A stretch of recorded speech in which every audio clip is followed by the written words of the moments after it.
তো এখন আমরা দেখব আন্তর্জাতিক পরিবেশ ইস্যু ও কূটনীতি, আপনাদেরকে দেখিয়ে দিই।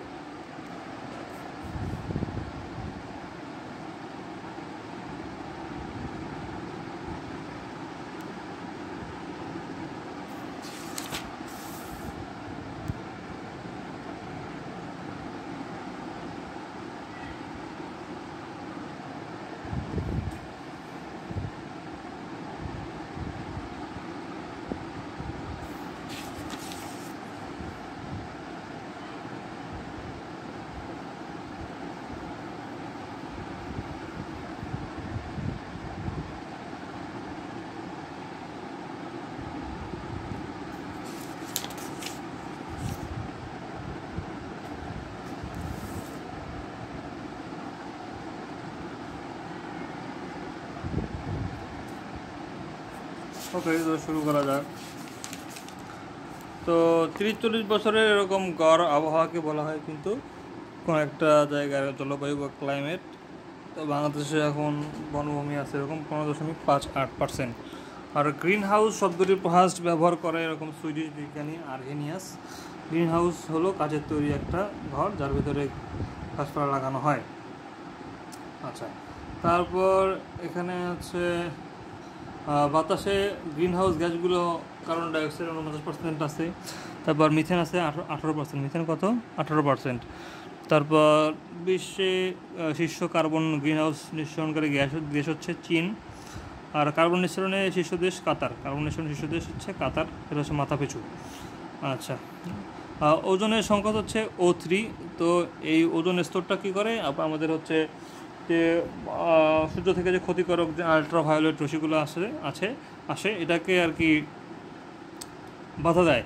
তো এটাতে যেহেতু এই যে আপনার যে গ্রিন হাউস গ্যাসগুলো আছে এগুলো হচ্ছে এই স্তরটাকে ক্ষতি করে আর কি, ক্ষতি করে এটা ফুটো করে, যার কারণে ফুটো দিয়ে ওই আলট্রাভায়োলেট রশ্মিগুলো আসে এবং ক্যান্সারের সৃষ্টি করে আর কি, আমাদের দেহে বিভিন্ন ক্ষতির সৃষ্টি করে। তো এটা হচ্ছে আপনার হচ্ছে O3, এই জন্য এটাকে আর কি ক্ষতি করা যাবে না, এই জন্য গ্যাসগুলোর নিঃসরণ কমাতে হবে। তো এখানে এখন সিএফসির পরিবর্তে ফ্রিজে ব্যবহার করা হয় গ্যাজেলিয়াম। আর সিএফসি রাসায়নিক সংকেত হচ্ছে সিএফসি ক্লোরোফ্লোরোকার্বন। তারপর হচ্ছে এখন হিসেবে ফ্রেন ব্যবহৃত হয়। আচ্ছা, তারপর হচ্ছে ইনহেলার এরোসোলও ফেরোন ব্যবহার করা হতো আর কি, এখন মনে করা হয় না। আচ্ছা, এখন 2009 সালে আপনার COP15 হয়েছিল। এই COP15 অর্থাৎ হচ্ছে কি কনফারেন্স অফ দ্য পার্টিস, যেটা পরিবেশ সম্বন্ধীয় হয় আর কি। তো সেখানেই আর কি বলা হয়েছে যে আপনার এরকম একটা জলবায়ু তহবিল গঠন করার কথা, এবং 2010 সালের পরে আর কি পরের কপেই আপনার হচ্ছে সবুজ জলবায়ু তহবিল গঠন করা হয়, কিন্তু সেটা হচ্ছে মেক্সিকোর কানকুনে হয়। আর 2009 সালের যেটা COP15 সেটা হয় ডেনমার্কের কোপেনহেগেনে। বায়ুমণ্ডলে কার্বন ডাইঅক্সাইডের স্বাভাবিক পরিমাণ 0.03%। আর E8 হচ্ছে পরিবেশ দূষণকারী 8টি দেশ। E8 কি? পরিবেশ দূষণকারী 8টি দেশ। আচ্ছা,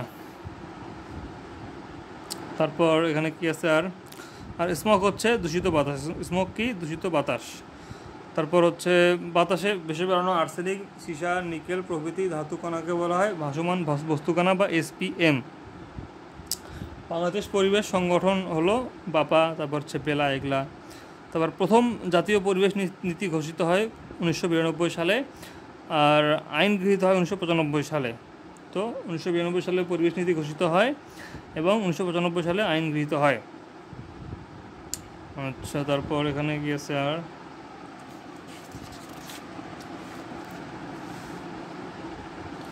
এখন এই যে পরিবেশ দিবসগুলো অনেক ইম্পর্ট্যান্ট। দেখেন যে 2 ফেব্রুয়ারি কি? বিশ্ব জলভূমি দিবস। 2 ফেব্রুয়ারি বিশ্ব জলভূমি দিবস। আবার 2 ফেব্রুয়ারি মনে হয় ওই যে বাংলাদেশের যে জনসংখ্যা দিবস, সেটাও মনে হয় 2 ফেব্রুয়ারি, দেখতে হবে। তো 2 ফেব্রুয়ারি কি? বিশ্ব জলভূমি দিবস। আর 3 মার্চ হচ্ছে বিশ্ব বন্যপ্রাণী দিবস। 3 মার্চ বিশ্ব বন্যপ্রাণী দিবস। আবার ওইদিকে কিন্তু 4 অক্টোবর আছে বিশ্ব প্রাণী দিবস। আবার একটা বন্যপ্রাণী, একটা হচ্ছে প্রাণী। তো 4 অক্টোবর বিশ্ব প্রাণী, আর 2-3 মার্চ হচ্ছে আপনার বিশ্ব বন্যপ্রাণী।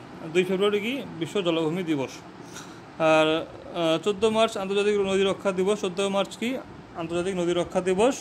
আর 21 মার্চ হচ্ছে বিশ্ব বন দিবস। 21 মার্চ কি? বিশ্ব বন দিবস। 22 মার্চ বিশ্ব পানি দিবস। 23 মার্চ তারপর হচ্ছে বিশ্ব আবহাওয়া দিবস। তাহলে 21 পানি, বিশ্ব বন, 22 পানি, 23 হচ্ছে বিশ্ব আবহাওয়া। আর 22 এপ্রিল খুব ইম্পর্টেন্ট, বিশ্ব ধরিত্রী দিবস। বিশ্ব ধরিত্রী দিবস 22 এপ্রিল। আর 22 মে আন্তর্জাতিক জীববৈচিত্র্য দিবস। 31 মে বিশ্ব তামাকমুক্ত দিবস, খুব ইম্পর্টেন্ট। 31 মে বিশ্ব তামাকমুক্ত দিবস। বিশ্ব পরিবেশ দিবস 5 জুন, বিশ্ব পরিবেশ দিবস 5 জুন। সমুদ্র দিবস 8 জুন। তারপর 17 জুন হচ্ছে বিশ্ব খরা এবং মরুকরণ প্রতিরোধ দিবস। 17 জুন কি বিশ্ব খরা এবং মরুকরণ প্রতিরোধ দিবস। তারপর আপনার 11 জুলাই হচ্ছে বিশ্ব জনসংখ্যা দিবস। 11 জুলাই কি বিশ্ব জনসংখ্যা দিবস।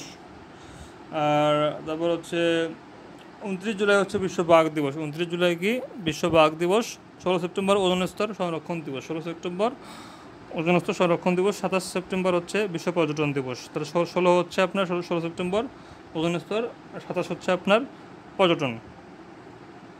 তারপর হচ্ছে এদিকে আছে কি আপনার তারপর 4 অক্টোবর বিশ্ব প্রাণী দিবস। 4 অক্টোবর কি বিশ্ব প্রাণী দিবস, আগে বললাম আমরা। 13 অক্টোবর আন্তর্জাতিক দুর্যোগ প্রশমন দিবস।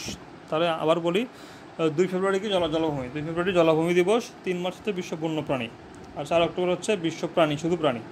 আর হচ্ছে 2 ফেব্রুয়ারি বিশ্ব জলভূমি দিবস। তারপরে 14 মার্চ হচ্ছে কি আন্তর্জাতিক নদী রক্ষা দিবস। আর 21 মার্চ হচ্ছে বন দিবস। 22 হচ্ছে পানি দিবস। 23 হচ্ছে আপনার আবহাওয়া। তো বন, পানি, আবহাওয়া 21, 22, 23। তারপর হচ্ছে আপনার এদিকে কি আছে আর সমুদ্র দিবস 8 জুন। সমুদ্র দিবস কি 8 জুন। তারপর হচ্ছে আপনার 17 জুন হচ্ছে বিশ্ব খরা আর মরুকরণ। 17 জুন কি বিশ্ব খরা আর হচ্ছে মরুকরণ। আর 11 জুলাই জনসংখ্যা দিবস। তারপর হচ্ছে 29 জুলাই বাঘ দিবস। তারপর 15 মনে হয় 16 হচ্ছে ওজোন স্তর। আর 27 হচ্ছে পর্যটন। 4 অক্টোবর বিশ্ব প্রাণী দিবস। তো এখন দেখবো পরিবেশ বিষয়ক সংস্থা। আমরা হচ্ছে ইউনেপ, জাতিসংঘ পরিবেশ কর্মসূচি। এটা সদর দপ্তর নাইরোবি, কেনিয়াতে। এটা সদর দপ্তর কোথায়? নাইরোবি, কেনিয়াতে। এবং 1972 সালে এটা হচ্ছে বিশ্ব পরিবেশ সম্মেলন হয়, এবং 5 জুন আর কি বিশ্ব পরিবেশ দিবস। তাহলে হচ্ছে কি ইউনেপ হচ্ছে নাইরোবি, কেনিয়া। আর IUCN হচ্ছে আপনার গ্ল্যান্ড, সুইজারল্যান্ড। IUCN কি আপনার হচ্ছে গ্ল্যান্ড, সুইজারল্যান্ড। এটা হচ্ছে আপনার international union for the conservation of nature. এটা হচ্ছে IUCN 1948 সালে। IUCN 1948 সালে। আর IMO আন্তর্জাতিক সমুদ্র চলাচল সংস্থা, এটা হচ্ছে ইন্টারন্যাশনাল মেরিটাইম অর্গানাইজেশন, 1948 সালে প্রতিষ্ঠিত হয়। এটা হচ্ছে লন্ডন, যুক্তরাজ্য। IMO কোথায়? লন্ডন, যুক্তরাষ্ট্র। এটা হচ্ছে কি আন্তর্জাতিক সমুদ্র চলাচল সংস্থা। তারপর হচ্ছে WMO, ওয়ার্ল্ড মেটেরোলজিক্যাল অর্গানাইজেশন। এটা হচ্ছে কি জাতিসংঘের কি আবহাওয়া বিষয়ক বিশেষায়িত সংস্থা। আর তারপর হচ্ছে আপনার প্রতিষ্ঠাকারীর নাম ছিল IMO। তো এটা হচ্ছে সদর দপ্তর জেনেভায়। আর হচ্ছে IMO এটা হচ্ছে আপনার কি লন্ডনে। আচ্ছা, তারপরে আর কি আছে? তারপর হচ্ছে IPCC, খুব ইম্পর্টেন্ট, জলবায়ু পরিবর্তন সংক্রান্ত আন্তঃসরকার প্যানেল। এটার হেডকোয়ার্টার জেনেভাতে। জেনেভা, সদর দপ্তর জেনেভা। আর এটা হচ্ছে 1988 সালে হচ্ছে ইউনেপ আর হচ্ছে WMO। ইউনেপ আর WMO দুটা মিলে এই আপনার হচ্ছে IPCC গঠন করে। তো এটার সদস্য হওয়ার জন্য সবার আগে আপনাকে ইউনেপ এবং WMO এই দুটো সংস্থার সদস্য হতে হবে। কিন্তু 1988 সালে এটা গঠিত হয়, এবং 2007 সালে নোবেল পুরস্কার পায়। 2007 সালে নোবেল পুরস্কার পায় এবং 1988 সালে গঠিত হয়। আর গ্রিন পিস, এটা হচ্ছে আমস্টারডাম, নেদারল্যান্ড। এটা 1971 সালে গঠিত হয়, আমাদের মুক্তিযুদ্ধের সময়। 1971 সালে গ্রিন পিস, আমস্টারডাম, নেদারল্যান্ড। তবে এটা গঠিত হয় কিন্তু সম্ভবত অন্য একটা দেশে আর কি, ফ্রান্সে না কোথায় জানো, কিন্তু এটা হেডকোয়ার্টার হচ্ছে আমস্টারডামে। আচ্ছা, ওয়ার্ল্ড ওয়াচ, এটা হচ্ছে নিউ ইয়র্ক সিটি। 1970 সালে এটা গঠিত হয়। আর WWF, এটা হচ্ছে গ্ল্যান্ড, সুইজারল্যান্ড। এই গ্ল্যান্ড, সুইজারল্যান্ড আর হচ্ছে আপনার IUCN, এই দুটো হচ্ছে সদর দপ্তর কোথায়? গ্ল্যান্ড, সুইজারল্যান্ডে। IUCN আর হচ্ছে WWF। 1961 সালে এটা গঠিত হয়। 1961 সালে এটা গঠিত হয়। আর fund for world wide nature, Portland, এটা হচ্ছে 1982 সালে। আর ওয়াটার এইড 1981 সালে। হচ্ছে UNFCCC, এটা important, United Nations framework convention on climate change. United Nations framework convention on climate change. এটা হচ্ছে আপনার কত 1994 সালে সম্ভবত ওই ধরিত্রী সম্মেলন থেকে আসছে। তো এই UNFCCC কিন্তু হচ্ছে আপনার ওই যে কিয়োটো প্রোটোকল আর হচ্ছে প্যারিস চুক্তি এর মাধ্যমে হয়। কিন্তু কিয়োটো প্রোটোকল 1997 সালে, আর প্যারিস চুক্তি 2015 সালে, এটার মাধ্যমেই হয়। আর UNFCCC থেকে সম্ভবত ওই যে কপও আয়োজন করা হয় আর কি। তো 1992 সালে রিও সম্মেলন থেকে এটা আর কি পরে হয় আর কি। এটা হেডকোয়ার্টার বন বা জার্মানি। এটা হেডকোয়ার্টার বন, জার্মানি। তাহলে UNFCCC হচ্ছে জার্মানি, বন, জার্মানি। WWF হচ্ছে গ্ল্যান্ড, সুইজারল্যান্ড। ওদিকে IUCN গ্ল্যান্ড, সুইজারল্যান্ড। তারপর আর কি আছে IMO, এটা হচ্ছে লন্ডন। আর WMO হচ্ছে আপনার জেনেভা। তারপর IPCC আবার হচ্ছে জেনেভা। আর গ্রিন পিস, আমস্টারডাম। তো 1972 সালে সবার আগে আপনার হচ্ছে হয় সুইডেনে একটা স্টকহোম সম্মেলন হয়। সেখানে এটা হচ্ছে পরিবেশ বিষয়ক প্রথম সম্মেলন হচ্ছে এটা। তো তো সেখানকার আবার তার থেকে আবার 20 বছর পরে 1992 সালে ওই যে ব্রাজিলের রিওতে হয় হচ্ছে ধরিত্রী সম্মেলন, যেটা অনেক কুশল একটা সম্মেলন। তো সেখান থেকে কিন্তু পরবর্তীতে ইউএনএফসিসিসি, তারপর হচ্ছে আপনার এদিকে যে প্যারিস চুক্তি, তারপর হচ্ছে আপনার কিয়োটো প্রোটোকল, এগুলো কিন্তু এখান থেকেই হয়েছিল। তারপর হচ্ছে আপনার যে রিও +10 অর্থাৎ 2002 সালে আপনার জোহানেসবার্গে দক্ষিণ আফ্রিকায় হয়েছিল পরেরটা বিশ্ব টেকসই উন্নয়ন সম্মেলন। বিশ্ব টেকসই উন্নয়ন সম্মেলন এটা হচ্ছে আপনার জোহানেসবার্গে হয়েছিল, রিও +10-এ, জোহানেসবার্গে দক্ষিণ আফ্রিকা। এটাই হচ্ছে টেকসই উন্নয়ন সম্মেলন। আর জাতিসংঘ টেকসই উন্নয়ন সম্মেলন এটা হয়েছিল আপনার হচ্ছে রিও ডে জেনেরিওতে, অর্থাৎ রিও +20, অর্থাৎ 2012 সালে এটা হয়েছিল। এটাকে বলা হয় জাতিসংঘ টেকসই উন্নয়ন সম্মেলন। এরপর হচ্ছে ধরিত্রী সম্মেলন 1992 সালে তো হয়েছিল প্রথমটা। সেখান থেকে আপনার হচ্ছে ইউএনএফসিসি গঠন করা হয়, এবং এখানেই হচ্ছে আপনার এজেন্ডা 21 গঠন করা হয়। ঠিক আছে, এজেন্ডা 21 এখান থেকে গঠন করা হয়। আর 22 এপ্রিল হচ্ছে আপনার ধরিত্রী দিবস হিসেবে পালিত হয় 1970 সাল থেকে।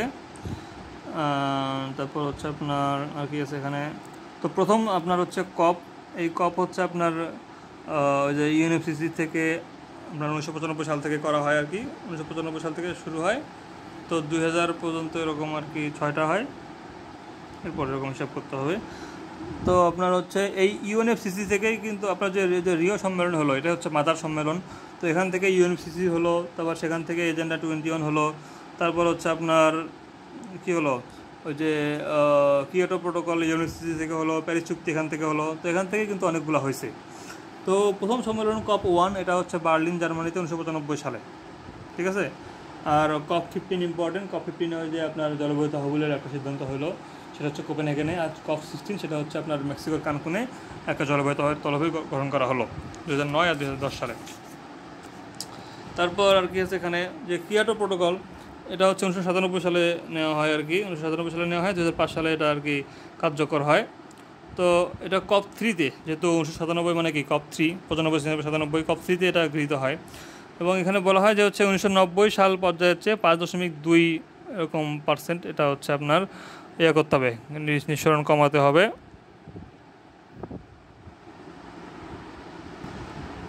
তো এটা 2020 সালে আর কি শেষ হয় আর কি।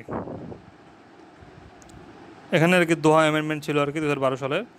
যাই হোক, এবার আছে মন্ট্রিল প্রোটোকল।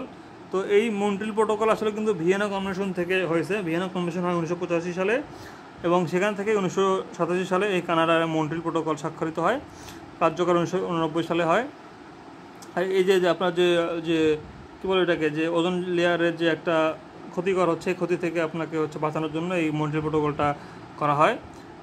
এটা হচ্ছে 5 বার সংশোধন করা হয়, এবং বাংলাদেশ 1990 সালে এটা অনুমোদন করে। আর হচ্ছে এরপর ভিয়েনা কনভেনশন, যেটা আমরা আগে বললাম 1985 সালে হয়, আর 88 সালে ওটা হচ্ছে কার্যকর হয়। তো এটা কার্যকর হওয়ার আগেই কিন্তু এটা কার্যকর হওয়ার পরে মন্ট্রিল প্রোটোকল হয়, 1989 সালে কার্যকর হয়। যাই হোক, তারপর আপনার এদিকে বাংলাদেশ 1990 সালে এটাও করে মন্ট্রিল প্রোটোকল 1990 সালে, এটা 1990 সালে সে কার্য করে আর কি, অনুমোদন করে। এবার বাসেল কনভেনশন, এটা হচ্ছে আপনার বর্জ্য ব্যবস্থাপনার জন্য 1990 সালে এটা গ্রহণ করা হয়। আর কার্টাগোনা খুব ইম্পর্টেন্ট, এটা হচ্ছে জাতিসংঘের জৈব নিরাপত্তা বিষয়ক এটা আপনার চুক্তি। 2000 সালে এটাকে আর কি নেওয়া হয় আর কি, 2000 সালে নেওয়া হয় কার্টাগোনা প্রোটোকল। আর 2003 সালে এটা হচ্ছে কার্যকর করা হয়। আর বাংলাদেশ 2004 সালে এটা আর কি অনুমোদন করে। কার্টাগোনা প্রোটোকল 2004 সালে অনুমোদন করে, 2000 সালে গঠিত হয়, 2003 সালে কার্যকর হয় এমনিতে। আর জীববৈচিত্র্য সংরক্ষণ, এটা হচ্ছে ওই যে রামসার, যেটা 1992 সালে এটা আর কি হয়, স্বাক্ষরিত হয়। আচ্ছা, তারপর হচ্ছে রামসার, এই যে এরপর আছে রামসার, এটা হচ্ছে 1992 সালে 1971 সালে গঠিত হয়। এবং আপনার যে 1992 সালে সুন্দরবন, 2000 সালে টাঙ্গুয়ার হাওরকে এটা করে আর কি। আর হাকালুকি হাওরকে প্রস্তাব করা হয়েছে আর কি করার জন্য। আর ইউএন ক্লজ হচ্ছে United Nation Convention for the laws of the sea, তো 1982 সালে এটা হয় আর কি। তো এই যে রাজনৈতিক সীমা 12 নটিক্যাল মাইল, তারপর অর্থনৈতিক হচ্ছে 200, আর মহীসোবান 350 নটিক্যাল মাইল। বাংলাদেশের মহীসোবান 354 নটিক্যাল মাইল। তারপর আন্তর্জাতিক নদী আইন, এটা আপনার হচ্ছে 1997 সালে প্রণয়ন করা হয় আর কি। তো এখানে আর্টিকেল 5-এ বলা আছে যে হচ্ছে কোনো প্রবাহিত এরকম যদি অভিন্ন বা আন্তর্জাতিক নদীর উপকূলবর্তী দেশগুলো ন্যায় বিচারের ভিত্তিতে পানি সম্পদ ব্যবহার করবে। আচ্ছা, তারপর হচ্ছে এই আইন মেনে কিন্তু ওই যে আপনার ভারত পাকিস্তান সিন্ধু নদের পানি বন্টন চুক্তি হয়েছে, যেটা এখন খুব গুরুত্বপূর্ণ। ভারত পাকিস্তান সিন্ধু নদের পানি বন্টন চুক্তি 1960 সালে হয়। 1960 সালে হয় ভারত পাকিস্তানের পানি বন্টন চুক্তি। আচ্ছা, প্যারিস চুক্তি হচ্ছে আপনার ইউএনএফসিসি, এটা হচ্ছে থেকে আসছে আর কি, আপনার একটু আগে পড়ছে 2015 সালে। আর 1997 সালে আসছে হচ্ছে আপনার ওই যে কিয়োটো, যেখান থেকে আপনার ওই যে নাকামুরা আসছে, কিয়োটো। তারপর এখানে আছে কি, প্যারিস চুক্তি থেকে আপনার এখানে বলা হয়েছে যে এরকম মানে ইন্ডাস্ট্রিয়াল যে টাইম ছিল সেই টাইম থেকেও 2 সেন্টিগ্রেডের মধ্যে সীমাবদ্ধ রাখতে হবে আর কি। সেই টাইমের উপর মানে সেই টাইমে যে তাপমাত্রা ছিল এর চেয়ে 2 ডিগ্রি সেলসিয়াস সর্বোচ্চ বাড়ানো যাবে, এর বাইরে বাড়ানো যাবে না আর কি। এটাই হচ্ছে এখানকার ছিল। তো এটা হচ্ছে প্যারিস চুক্তি। তো 2015 সালে এটা হয় আর কি। তাহলে হচ্ছে কপ কত হবে, ওইদিকে 15 আর ওইদিকে 6, তাহলে কপ 21 হবে। এটা হচ্ছে আমাদের এদিকে প্যারিস চুক্তি 2015 সালে হয়। আচ্ছা, 195টি এটা হচ্ছে করে আর কি, চুক্তি গৃহীত হয় আর কি এটা। এরপর আছে কি বাংলাদেশ ও ভারতের পানি বন্টন চুক্তি 1996 সালে, ওই যে আপনার গঙ্গার পানি বন্টন নিয়ে হয় আর কি। এটা 2026 সাল পর্যন্ত মেয়াদ আছে।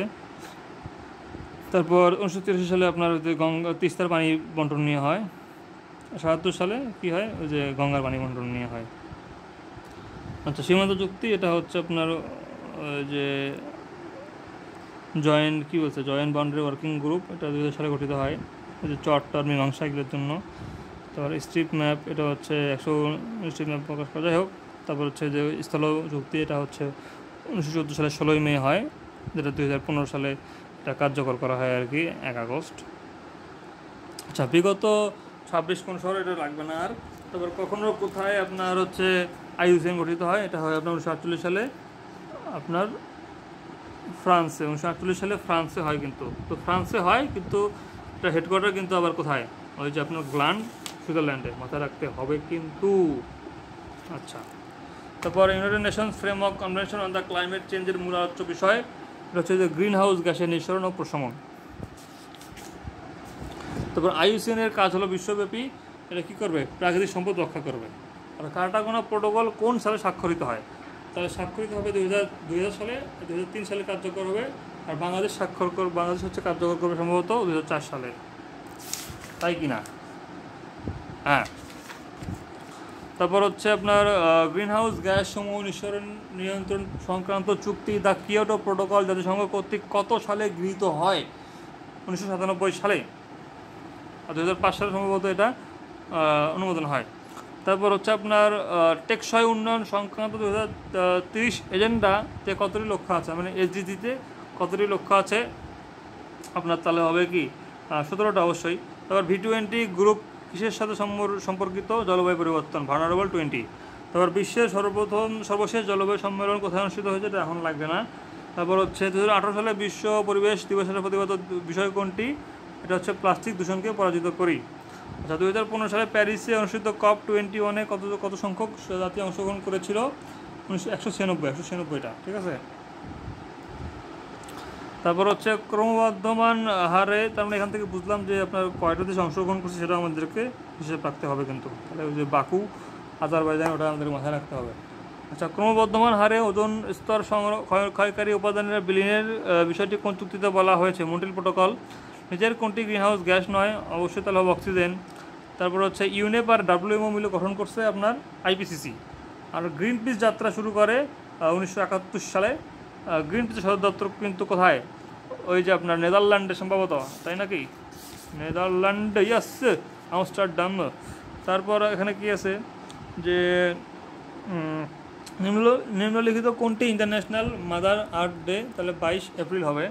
তারপর জলবায়ু পরিবর্তন হুমকি ব্যাপকতা তুলে ধরার জন্য কোন দেশটি সমুদ্রের গভীরে, মালদ্বীপ। কার্টাগোনা প্রোটোকল হচ্ছে জাতিসংঘের জৈব নিরাপত্তা বিষয়ক চুক্তি। আর মন্ট্রিল প্রোটোকল সংশোধন করা হয়েছে 5 বার। নো টোবাকো ডে, এটা হচ্ছে 31 মে। গ্রিন পিস কোন দেশের, এটা হচ্ছে আপনার যে হল্যান্ডের, অবশ্যই গ্রিন পিস হচ্ছে হল্যান্ডের। তারপর আন্তর্জাতিক পরিবেশ দিবস 5 জুন। কার্টাগোনা প্রোটোকল জৈব নিরাপত্তা। আইইউসিএনের কাজ হচ্ছে কি, প্রাকৃতিক সম্পদ সংরক্ষণ করা। দরিদ্র সম্মেলন কোন শহরে, এটা হচ্ছে আপনার রিও ডি জেনেরিও। কোন দেশের পরিবেশের ভারসাম্য রক্ষা করার জন্য বন্য লাগে 25%। তারপর হচ্ছে আর কি আছে এখানে, আর লাগবে না, ধন্যবাদ।